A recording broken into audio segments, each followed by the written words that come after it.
বিশ্বকাপের বাঁশি বাজতে আর মাত্র ৩২ দিন, অথচ বাংলাদেশে এখনো নিশ্চিত নয় টিভির পর্দায় আদৌ দেখা যাবে কিনা ফুটবলের সবচেয়ে বড় মহাযজ্ঞ। কোটি কোটি ফুটবল ভক্তের দেশে তৈরি হয়েছে এক অদ্ভুত শঙ্কা, 2026 ফিফা বিশ্বকাপ কি তবে দেখতে হবে ব্ল্যাকআউটের ভয় নিয়ে? এবারের বিশ্বকাপ ঘিরে উত্তেজনা আকাশ ছোঁয়া। ম্যাচ পেরে হয়েছে 104টি, অংশ নিচ্ছে আরও বেশি দল। কিন্তু বাংলাদেশের বাস্তবতা যেন ঠিক উল্টো গল্প বলছে।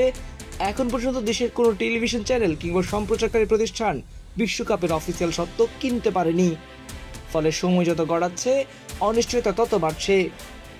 4 বছর আগের চিত্র ছিল একেবারে ভিন্ন। 2022 বিশ্বকাপে সরকারি চ্যানেল বিটিভি টেরেস্ট্রিয়াল সত্ত্ব কিনেছিল, পাশাপাশি টি স্পোর্টস ও জিটিভিও সরাসরি দেখিয়েছিল পুরো টুর্নামেন্ট।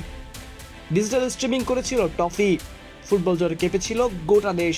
কিন্তু এবার হিসেব মিলছে না, কারণ একটাই, আকাশ ছোঁয়া মূল্য। বাংলাদেশের জন্য বিশ্বকাপের মিডিয়া সত্ত্ব পেয়েছে সিঙ্গাপুর ভিত্তিক প্রতিষ্ঠান স্প্রিংবক পিটি লিমিটেড। তাদের দাবি করা অর্থ শুনেই কার্যত পিছিয়ে গেছে দেশের সম্প্রচার প্রতিষ্ঠানগুলো।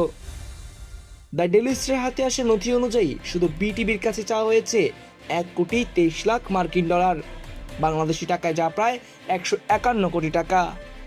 এর সঙ্গে আবার ভ্যাট, ট্যাক্স ও অগ্রিম আয়কর যোগ হলে খরচকে ঠেকতে পারে প্রায় 200 কোটির ঘরে। সবচেয়ে বড় ধাক্কা এসেছে পেমেন্টের শর্তে। আজকে অর্থাৎ 10 মের মধ্যে দিতে হবে মোট অর্থের অর্ধেক, বাকি অংশ 10 জুনের মধ্যে। অর্থাৎ বিশ্বকাপ শুরুর আগেই বিশাল অঙ্কের টাকা গুনতে হবে সম্প্রচারকারী প্রতিষ্ঠানকে। সময় কিন্তু চলে যাচ্ছে, কারেন্ট বিলটা দিও। নিও নিও তার মানে তো পরে। হাতে যখন নিও তখন বিল পে, ফান্ড ট্রান্সফার অথবা সেভিংস সবই হবে টেনশন ফ্রি। আপনি বলেন দিও, এমটিভি বলে নিও। এদিকে দেশের বর্তমান বিজ্ঞাপন বাজারও খুব একটা আশাব্যঞ্জক নয়। তার উপর ম্যাচের সময়সূচিও বড় বাধা হয়ে দাঁড়িয়েছে। 104 ম্যাচের মধ্যে 52টি শেষ হবে বাংলাদেশ সময় ভোর 4টার মধ্যে, বাকি 52টি শুরু হবে 4-এর পর। ফলে দর্শক সংখ্যা ও বিজ্ঞাপন আয় নিয়ে বড় সংখ্যা কাজ করছে টিভি চ্যানেলগুলোর মধ্যে। সরকারও আপাতত খুব একটা আশার কথা শোনাচ্ছে না।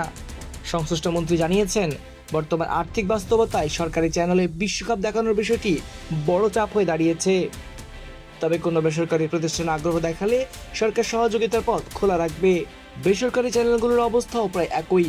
টি স্পোর্টস, স্টার নিউজ সহ কয়েকটি প্রতিষ্ঠান কম মূল্যে সত্ত্ব নেওয়ার প্রস্তাব দিলেও স্প্রিংবক নাকি নিজেদের দাবিতেই অনড়। সম্প্রচারকারীদের মতে, বাংলাদেশের বাজারের তুলনায় এই মূল্য একেবারেই অস্বাভাবিক।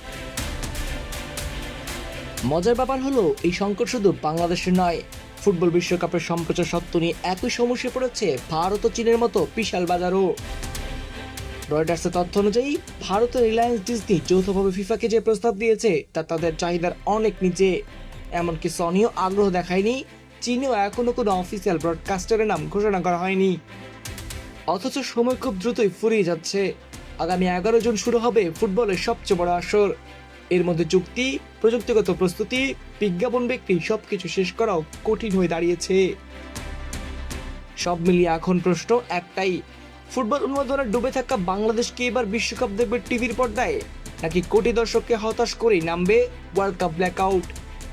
সুলাইমান ফাহাদ, অনফিল্ড।